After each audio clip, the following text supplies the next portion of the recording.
Thanks for tuning into the Hidden Tracks podcast. You can find us wherever you find podcasts or listen to music. When you have an opportunity, please give us a 5-star review, write a little note, tell us how we're doing. We really appreciate it. It helps us keep this thing going. If you want to reach out to us, you can find us at Facebook at Hidden Tracks.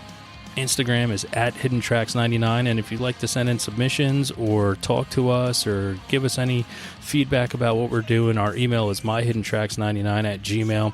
Thank you so much again for tuning in, and I hope you enjoy the show.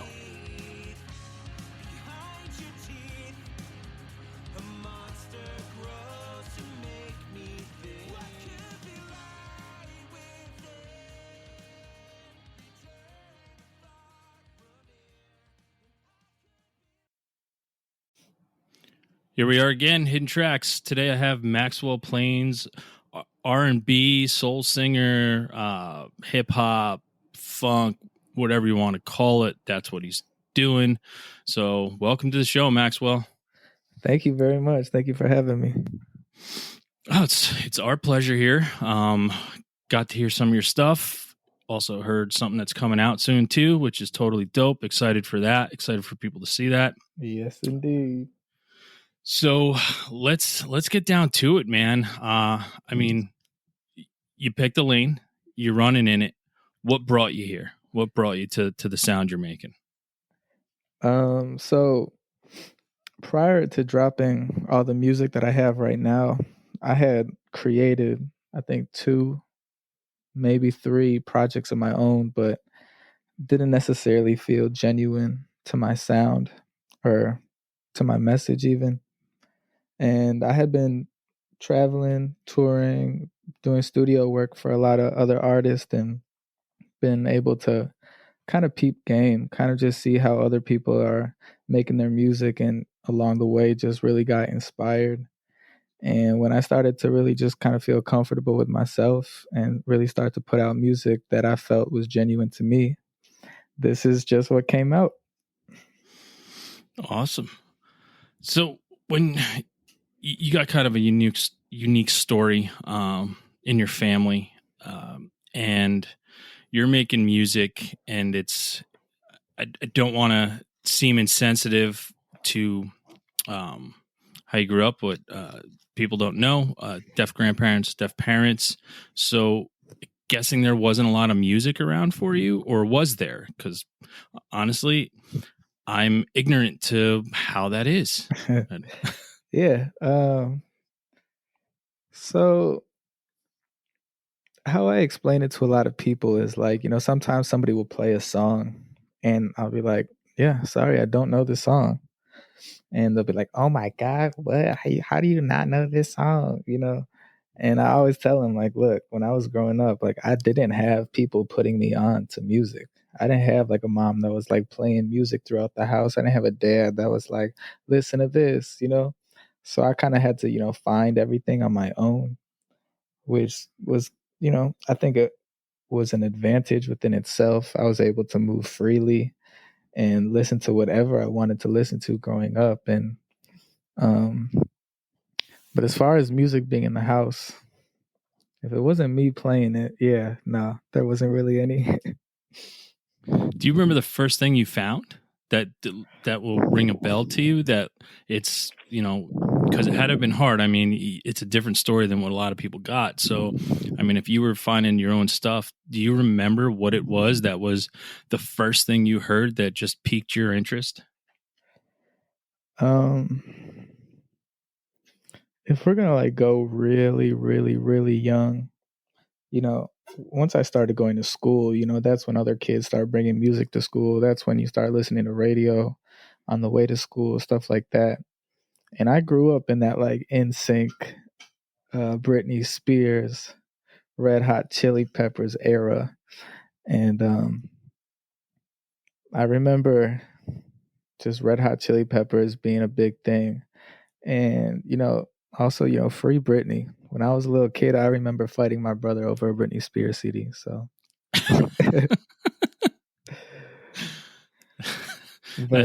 That's awesome. Listen, you hear music and it's what you're surrounded by, and honestly, when it comes to that kind of music, listen, it was poppy, and my definition of pop is accessible. So that means Exactly. anybody can like it, anybody can hear it. It's got hooks, it's got beats, and it's got what everybody wants. So, regardless of it's, as sometimes on the show we have guilty pleasures. Guy had Britney was his, and that's totally fucking cool because it's pop and it was accessible to people, and that's what you got to, and that's totally cool. I don't know about fighting with your brother over a CD, but I mean, I think it was the poster that came. I don't know if you remember. it's the cover. Oh, I get it now. Yeah, It makes more sense than the music. I'm a young kid. Brittany's fine as hell. I think I wanted the poster in my room, not his room.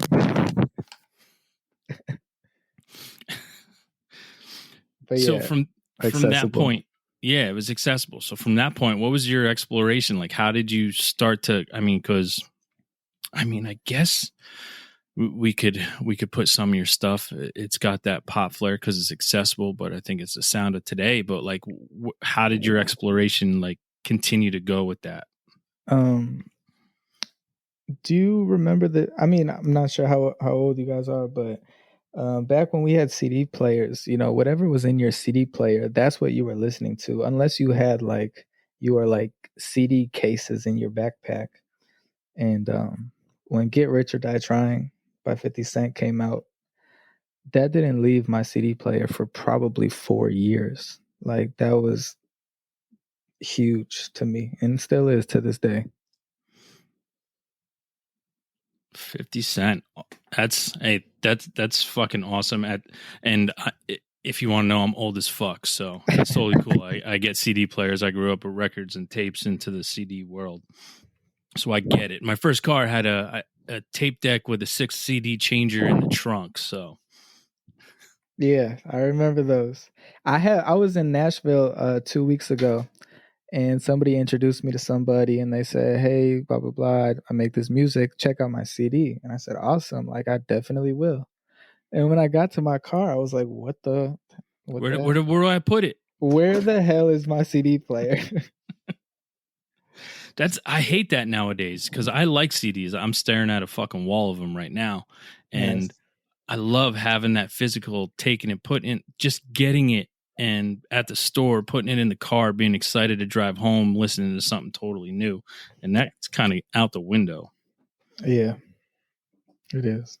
But that's So like, you go from 50 Cent, and it kind of blends into your sound today. How did you learn how to create and start making music? Like, were you young? Were you? Because yeah.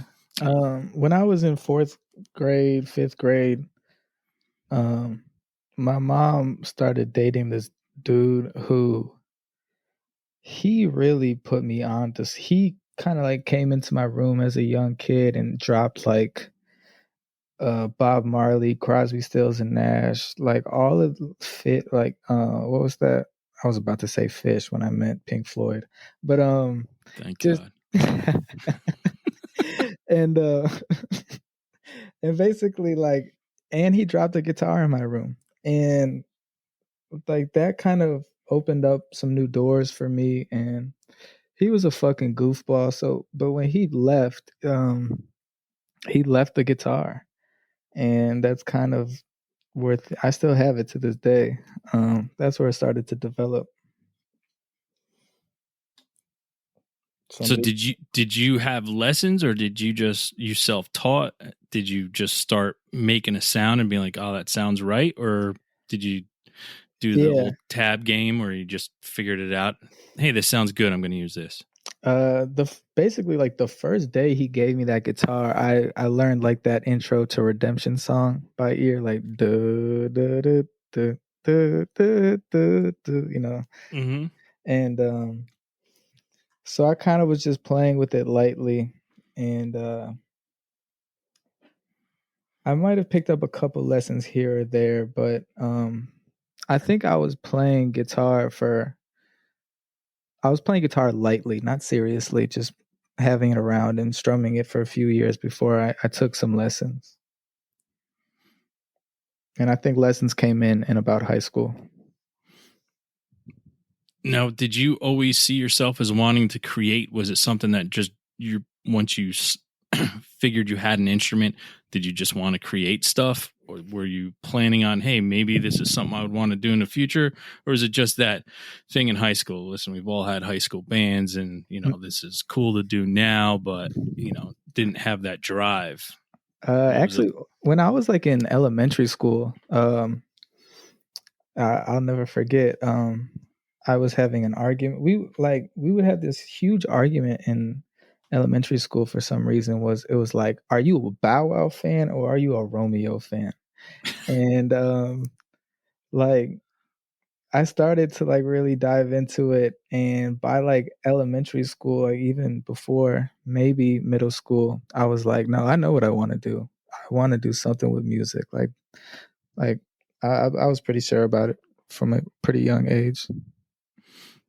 That's awesome to have that vision at a young age and to be here now talking about it. I mean, how do you feel about that? Like, what's that make you feel like it when you wake up in the morning that you get to do when you were, fourth grade that you wanted to do and you're doing it now? Blessed is almost an understatement. Like obviously I feel extremely blessed and I am able to do that. I want to say blessed. I want to say fortunate. But a lot of people, they don't realize in order to do this like that, you got to be able to put in an absurd amount of work. And so I'm thankful that I have no idea how to sit down, because if it wasn't for that, I don't know if it would be like this.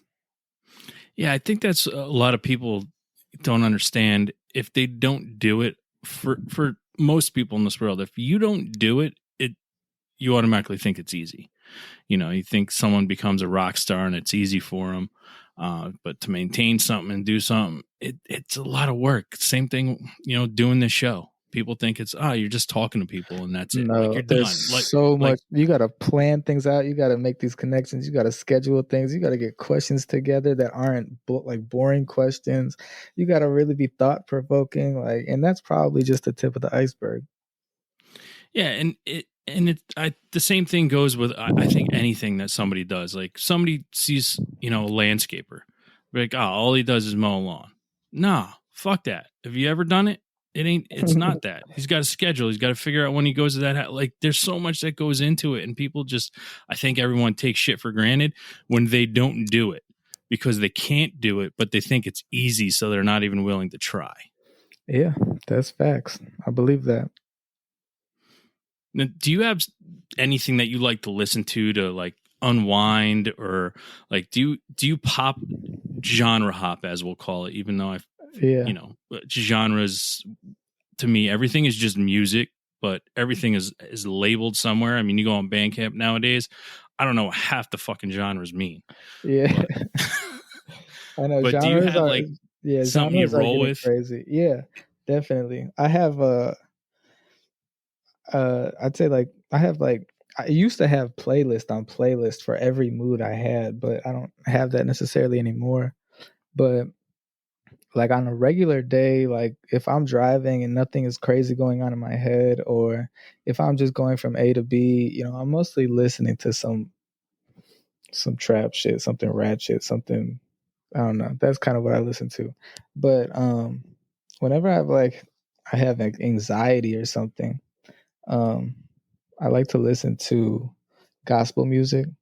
It really calms down my anxieties and gets me hopeful for more positive things. Well, it touches you. That's what gospel is. It touches a different part of your soul. Exactly. And or if let's say I'm driving and it's like a sunset and it's just and I'm driving through the west side or something like that, I'll put Curtis Mayfield on and just totally catch a vibe, or Duran Jones and the Indications. I listen to a lot of soul music when I'm not trying to be super teed up all the time. Yeah, I like crazy shit. Sometimes I'll be driving and I don't know what, trying to get yourself to stop to think, when you're all trapped inside your own head. I go to old school, 40s fucking jazz. Like it's weird. Like people will hop in my car Hell and I'll forget yeah. I left it on. Like, and they're like, "What the fuck are you listening to?" I'm like, "Dude, it's 40s jazz. Leave me the fuck alone." Or it's like classical because I can't. It's not. I'm not blasting some fucking crazy stuff.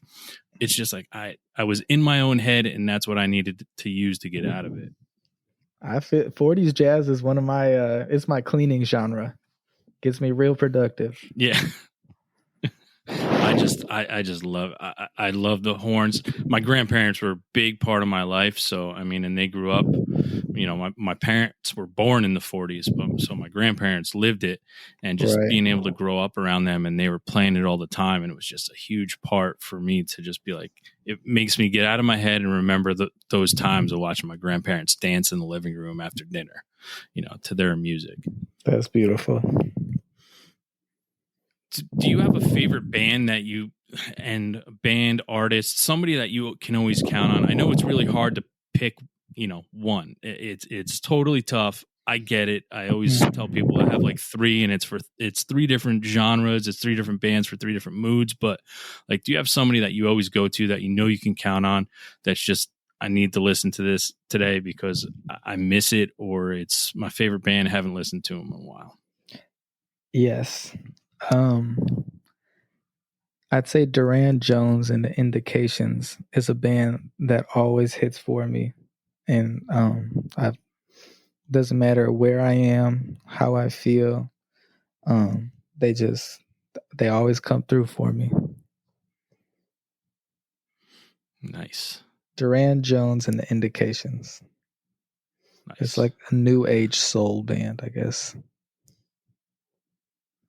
Now, I'm going to get to the P word or the C word, and it's not most people are going to be thinking. I'm going to go with the pandemic or COVID, because you had been touring, going around, doing things. I mean, how was it for you talking to a lot of different people? A lot of different people either didn't create, or a lot of people had time to create more. How was this past, let's say, 14, 15 months on what you do? How have you managed? I think it's something that I'll always look back at as a very crucial part of my musical journey, my process in becoming my own musician, my own artist. And for those that didn't know, I think all the tours and NBA and MLB and everything started to get canceled. I want to say like in the month of May, maybe. And we were halfway through an incredible tour. Every show was sold out. We were opening for a band called Drama Duo. They're out of here in Chicago. And I think we did our we finished like an East Coast portion maybe, and then jumped over and we started doing our West Coast portion. And right in the smack dead in the middle of it, we just got sent home. And we were booked for hella festivals. We had some big shows coming up, and it was like, oh, like, what do we do now? And so I kind of used it as a time where I'm going to create as much as I possibly can. I'm going to work on my guitar playing as much as I possibly can. I'm going to work on my voice as much as I possibly can. And I went and I got a job teaching guitar classes. And so every single day I would go, I would teach people, I would teach them the basics, which was kind of keeping me on my toes with the basics. And then I would go straight to the studio. And I've been busting out music like crazy. I've been working on myself as a guitar player. And I found it to be a very crucial time to my growth. So I'm not too mad at it.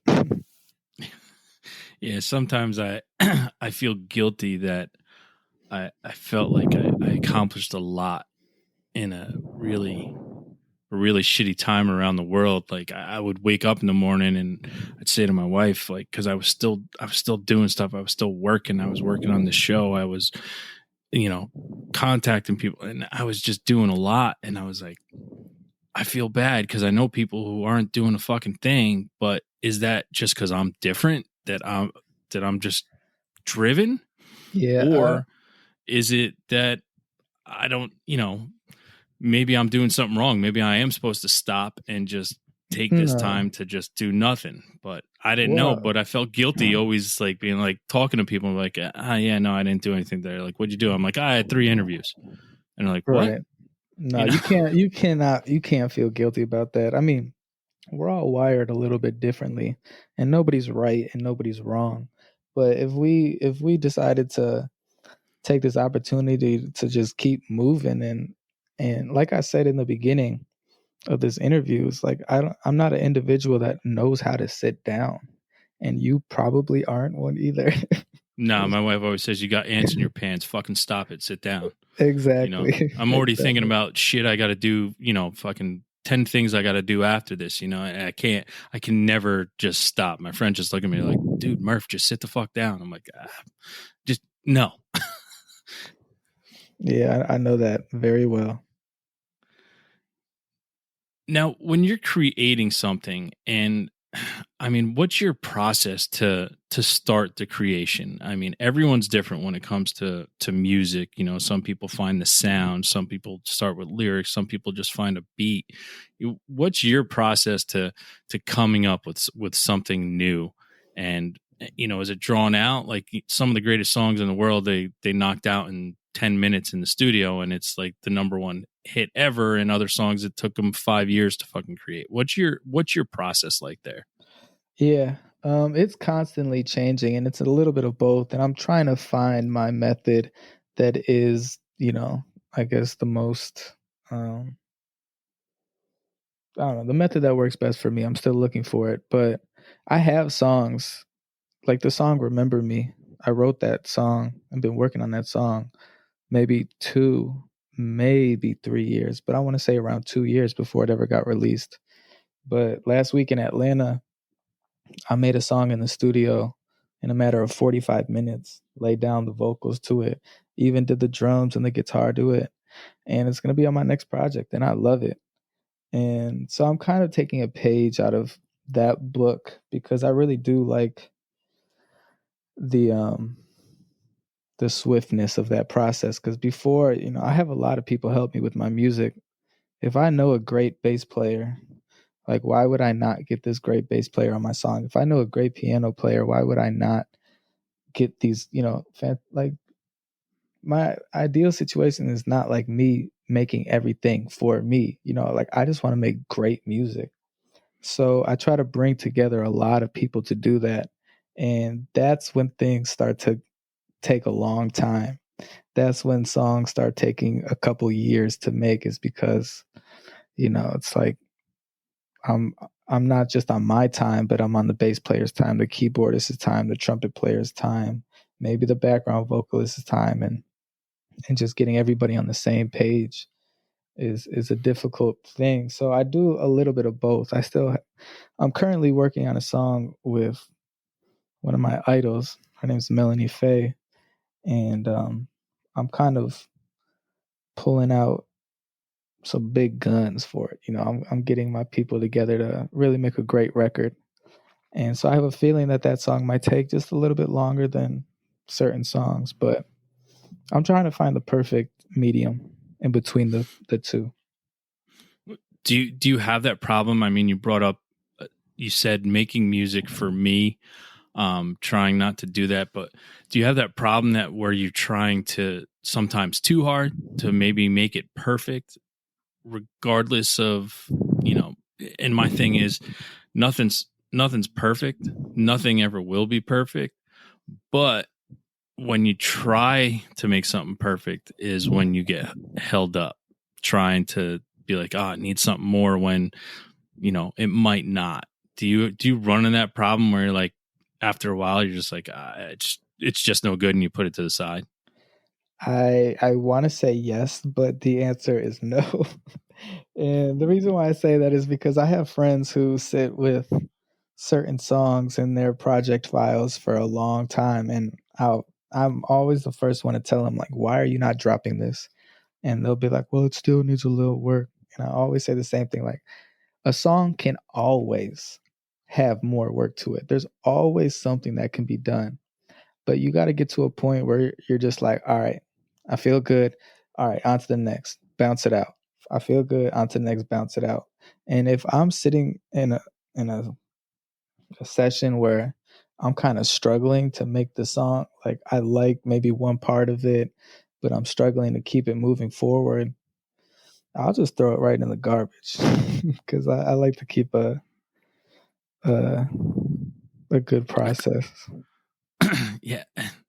Listen, don't ever throw it in the garbage again, man. You never know what it could be. Just put it aside. Like you don't need to leave it. Like just make a folder on on your desktop and just put unfinished shit underneath it. And because there could be some magic in there. I hate when I hear people say they throw stuff away, man, because you never know what's there. You come back to it 20 years from now and be like, shit, this is what I was thinking at that time, and this is what I was doing, and this is wow, I remember that, and then it brings you back, and you can finish it now because it's something different, and you're not creating stuff for you. That's what you have to remember as an artist. You're not creating it for you. You're creating it for me, because as soon as I hear it, it now belongs to me. It no longer belongs to you. It's not yours. It's mine. And how I feel about it and how I react to it, that's on me. So it's no longer yours, regardless that your name's on it or not. It's not yours anymore.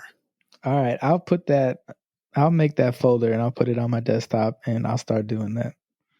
Yeah, because you could have one line in there that sparks something. Like that's, my train of thought is like, I have one thought, I have one line to something, I write it down. And I'll go back to it. I'll be like, okay, I got nothing else to go with this, but all right, I'll come back to it one day. Yeah. I mean, you're right. You're not wrong about that. Yeah. See, there's a reason why you're here, man. No, we got through this, the P and the C. You're lucky to be able to create and work on yourself. And now we're getting back to some sort of normalcy, which is pretty awesome. I mean, there's shows booking everywhere. There's stuff going everywhere. You were just traveling, working on stuff. I mean, what's your schedule looking like moving forward? Like, are you just balls to the wall now? Like, all right, shit's getting open and let's get back doing what we were doing, what we missed out on. Like, are you rushing back to get out there and play? Or are you like, all right, we'll take a little more time, work on some things? No, we're pretty balls to the wall, pretty ass to the gas. We're booked. I think we're booked for like 2 or 3 festivals this month, and we leave for a mini tour the beginning of August. And it's not officially done in papers, but I think we got a pretty big tour coming up in November. I don't know if I'm allowed to say the name yet, so I'm not going to. But we're going on tour with Drama Duo again. That's going to be this next month. But yeah, we're jumping back into it full steam. Nice. So you got a new song dropping. It will drop probably right before this airs. So how are you in today's world of the single drop, where nowadays with Spotify algorithms and all the shit we got to contend with, and how it's hard for people to put all their time into putting an album out because they're concentrated on a new single that they're going to drop every other month? Like, what's your process towards that? Are you focused on the single game now? Or are you focused on, I want to make a full album that everybody can have all at once? Or is it just going to be a compilation of all the singles you drop? So I have like a little theory. And basically, my theory is that it is very difficult for people to sit down and listen to a full project from somebody if they are not already a huge fan of that person. And me only having been released music since, I don't remember, I think I'm about to release my 5th song. I know that I don't have that fan base that's ready for a full album yet. So I am definitely in single mode. And I like to put visuals with all these singles. I'm really just trying to catch people's attention one by one. And by one, I mean song by song until I feel like I'm comfortably at a point. Because don't get me wrong, I'm sitting on a project and I want to release it really bad. I'm just waiting for the right time. How do you think you're going to know when that time is? Do you have a something that's going to trigger it? Yeah, I think it might be something in the analytics, something in the numbers department that Okay. I start to see a shift. Um, I don't know. I don't have a for real answer to that question, but something No, like that. yeah. Listen, you don't have to have an answer to every question. That's totally fine. I'll just edit it out. Marked for edit right now. No, I'm just no, you're good. no, because for me now, this is where I come from. I'm an old fuck, and when I hear something on a playlist, and I'll be like, "Who the fuck is this?" And then literally, I look it up, and I'm like, "Man, I only get 3 songs from this band." Like, I sometimes I get upset. I'm like, I only get 3. Like, that's it. And my thing sometimes, and this is just my view, is you find something you like. Say I find, Maxwell Planes is on a playlist, like it, got 4 more songs from you. Sometimes my theory is something else is going to come along, and the way we're all wired nowadays, it's just on to the next. And I find it hard for artists, and because there's so much stuff out there, and it's so much for people to keep up with. It's so hard, and I feel for people every time because you're putting your heart and soul, you're putting everything you got into putting a song out. Yeah. And this is kind of why we're doing what we're doing here, is trying to find, stuff that people should be checking out and no one forget about, because it's a tough game you got. It's a tough, the industry is not easy. And with so much stuff out there, I feel bad for bands, that I talk to. I'm like, they put out one album, it was killer. And they're like, yeah, no, we just didn't make any headway. So we stopped. I mean, are you afraid of that? Is that a thought in your mind? Or are you just straight positive, gonna keep hitting it, gonna kill it, no worries, because all I want to do is make music, and I just want to touch one person? That's a good question. No, I'm not worried, and it's not like I'm not worried in like this cocky way where I'm like, oh, I know the people are gonna love it, No, because that's not the case. But it's just something in me that is just not gonna stop doing this, and I think I move in a way where, well, I've been recently moving in a way where I've been able to kind of keep my head above water, whether it be touring as a guitar player for another band, whether it be being in the studio recording guitar for another artist. Last week I was in a studio playing guitar for Lil Baby's new artist, and so I constantly see these routes that I enjoy just as much as dropping my own music, and so I'm just gonna keep running with it all, and I don't plan on stopping, and I'm not too worried about it. well, that's good to hear. That's,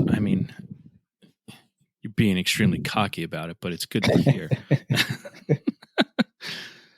No, man, honestly, it's one of those things that I see, and sometimes I'm like, look at this now. Like, just today's day and age, again, it's great, but it's also bad. It's amazing that you can find so much different stuff. Like, I live on Bandcamp, just like finding stuff and then being like, wow, this is amazing. Like, who is this? Oh, they're from Sweden and they have 14 followers. Like, Yeah, what? Like, I love when that happens. it's like, what the fuck? Like, how can people not know? Like you got to hear this. People got to hear it. And it's that, how do you get it out there, and how do you get people to find it? That's the most And difficult part. do you find any struggle in that when you put something out? Are you Of trying to course. watch the numbers and see what's going on? And do you, Yeah, like, of you're course. not gonna, do you get discouraged at all, or is it something that you're just like, well, fuck it, on to the next thing? That's fine. That didn't hit right now, but maybe, later on down the road. Yeah. I definitely get discouraged. But what sets certain, like there's that famous Michael Jordan quote where it's like, I forget exactly what he said, but he's like something about like missing 99% of the time or something. And Wayne Gretzky, you miss 99% of the shots you don't take. shit. Okay, Wayne Gretzky. Shout out to Wayne Gretzky for that. Super legend. Yeah, that's how I feel about the situation. But no, it's so uh like I'm almost like, do I have to like go viral for something to get people to notice me? Like what is it? Like what is the secret? Like every day we're looking for like the secret. And I'm throwing my like eggs in certain baskets and seeing what hatches from them, and if it does good, then I'll keep throwing eggs in that basket, and if it doesn't, then I won't add any more eggs to that basket. But yeah, I'd say that's the most difficult part of this whole process. Well, it's good that you have a plan, because some people don't. For sure. So going back to, we talked about something earlier, and I mentioned guilty pleasures. Do you have something that you listen to that people would be extremely surprised that you get a lot of enjoyment out of it? Yeah, for sure.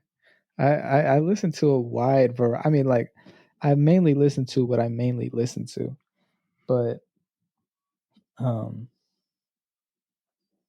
for my birthday, I was like, all I want is to be able to go see the Grateful Dead in Company this Wow. year, and I probably haven't sat down and listened to the Dead in years, but I would say that is a guilty pleasure for me for sure. Um, there's got to be another good one. I mean, that's fucking great.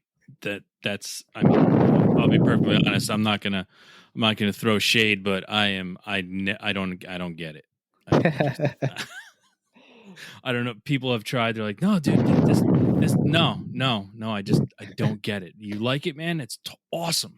Good for that's you. I that's just don't get it. that's me with musicals, so I understand. It's just you can try your best to put me on. It's not gonna hit. I'm sorry. And music is selective or whatever, however it is. We're all gonna, we all like different foods, so why wouldn't we all like different music? So like that's just kind of what it is. But No, I agree, and that's my thing. I got a lot of friends be like, dude, this is great. I'm like, yeah, that's great. It's great for you. It's just, yeah, unfortunately, it's not for me. yeah, I have that conversation outside of music all the time. Um, like when I graduated high school, my dad was like, "Oh, I'm leaving Chicago and I'm going to Colorado." I'm like, "All right, bet, have fun with that." And still to this day, like every day, he's like, "I don't get why you won't move here. Like we have mountains and biking and shit like that." I'm like, "Cause I don't do that stuff." But I don't own a pair of hiking shoes, right. and if I do, I don't want to get them dirty. Exactly. Exactly. No, but I do enjoy going out there sometimes. But yeah, that's just, it's a similar idea, similar concept. But yeah, we'll just go with Grateful Dead. All right, listen, that's totally fine. You can totally use that.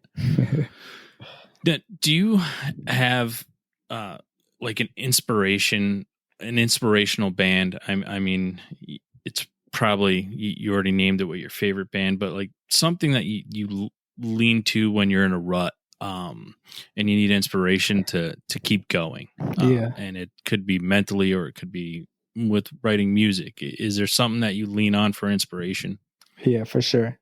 Um, I mean, there's two ways. I like to watch documentaries. Um, Love it. the That's Dolly all I part, watch. yeah, the Dolly Parton documentary changed my life. Um, Seeing how she moved was so incredibly inspiring. But like, let's say I'm not in a situation where I can sit down and watch a documentary. Like, I will literally I'll just like put on, like, according to iTunes, my most listened to artist is Future. And it kind of makes sense to me because when I listen to Future, like, he's talking about all this like boss shit. And when I listen to like boss shit being said, I'm like, well, fuck, I'm going to the studio right now. You know, whether like I make music like that or not, it inspires me to be on my boss shit. And I would say it's like basically like certain turn up music in the regard of just being the biggest boss that you possibly can be. And that kind of motivates me. Nice. Now, when You should watch the new Grateful Dead documentary. oh yeah, okay, I'll check it out. I will check it out because there's not a lot of music documentaries, and I've like run the course on them all. I mean, the last one I watched was literally on my way back from Chicago. I watched the two killings of Sam Cooke. Oh yeah. I didn't fully watch that one, but I started it. Yeah, it's good. It's really good. So when all is said and done, and you as an artist, I mean, and listen, we're not putting you in the grave here, but it's a thought. You know, you have to self reflect. What would you most like to be remembered for as an artist? How would you like to be remembered? Hmm. Um,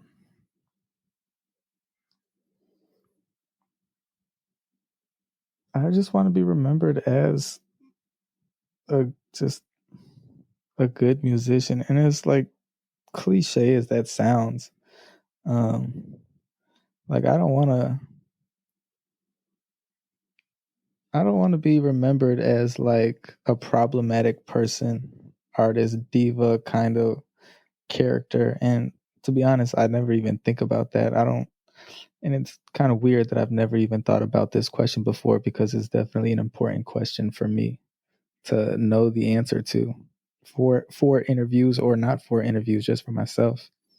But I really take pride in my guitar playing.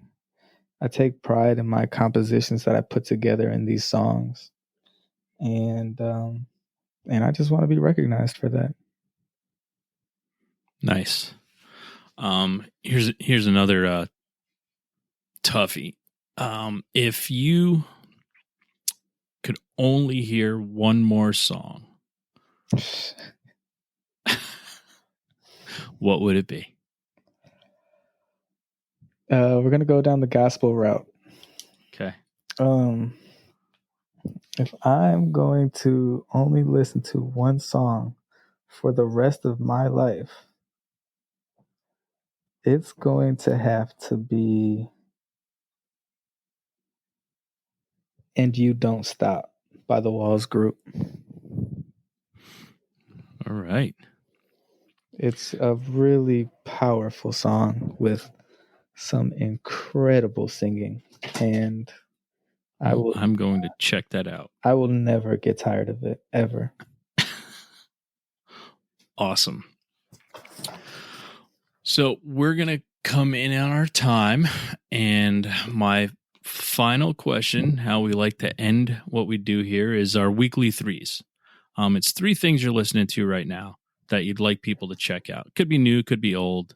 Doesn't matter what it is, but three things that you're digging right now that you think other people may want to check out. Okay. I'd say as of recently, my most listened to artist is Jada Youngin. Jay Da Youngin, Youngan. I'm really fucking with his energy and his music right now. I'm listening to a lot of Bobby Womack. I mean, I never stopped listening to him, but I've been listening to him a lot recently. And a third artist is going to have to be I'm revisiting Meek Mill. Meek Mill is making a comeback in my life. Awesome. We got those three. My three for this week is I made a bunch of playlists, went on a little guys trip, so I had to put together some playlists and got back into one of my favorite albums just of all time for anybody who likes hip hop or even can generate the feeling to want to put on something amazing. Pete Rock, CL Smooth, Mecca and the Soul Brother, one of my favorite fucking hip hop albums of all time, and literally had that on blast all weekend. Okay, I'm definitely gonna have to check that out. It is legit, probably one of my favorite to ever, like, that I in my lifetime that I always go back to. That's one of those albums that I just cannot get enough of. Awesome. I will definitely check it out. Next is Justin Courtney Pierre, new album, An Anthropologist on Mars.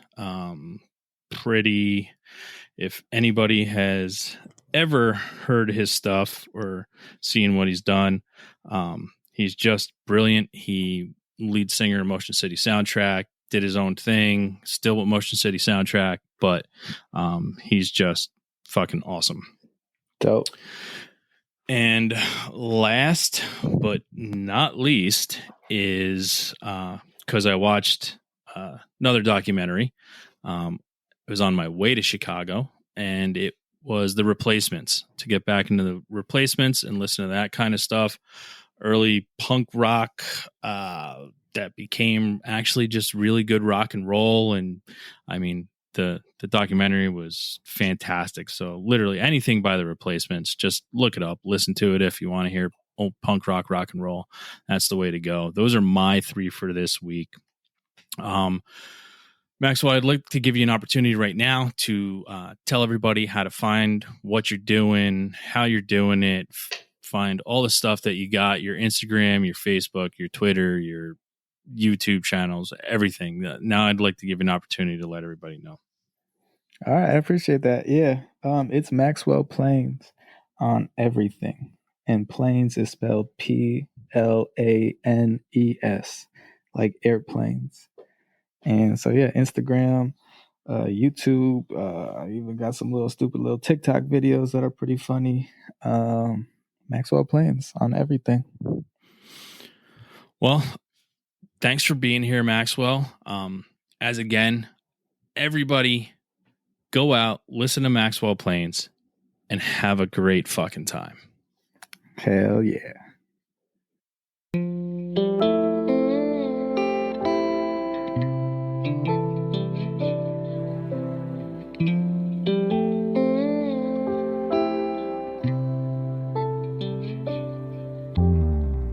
Never think twice, no, that's not what I do. I just live my life, yeah. Yeah, I'm not worried about you, and I'ma do me. You can do you, just leave me be, yeah. And please stop acting like a group, so I stay on my P's and Q's. I don't really think about pleasing you, I don't really think about what's behind. All I really want is some peace of mind, and I stayed up cause I'm prayed up. Goofy shit never really fazed us. I'ma keep it real, no makeup, and I'ma let you go, no pay cut, yeah.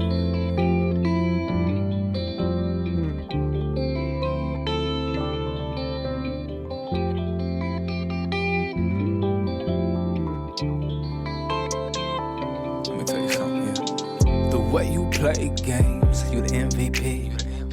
Who you up against? No, it can't be me.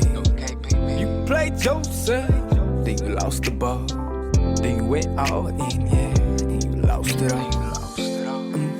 Yeah, you were in the lead, then you fucked up big time, baby. You cheat and fell, no, that shit ain't sweet. So they kicked your ass out the league. And so I never think twice, no, that's not what I do. Just live my life, yeah. Yeah, I'm not worried about you, and I'ma do me. You can do you, just leave me be, yeah. And please stop acting like a group, so I stay on my P's and Q's. I don't really think about pleasing you, I don't really think about what's behind. All I really want is some peace of mind, and I stayed up cause I'm prayed up. Goofy shit never really phased us. I'ma keep it real, no makeup, and I'ma let you go, no pay cut, yeah.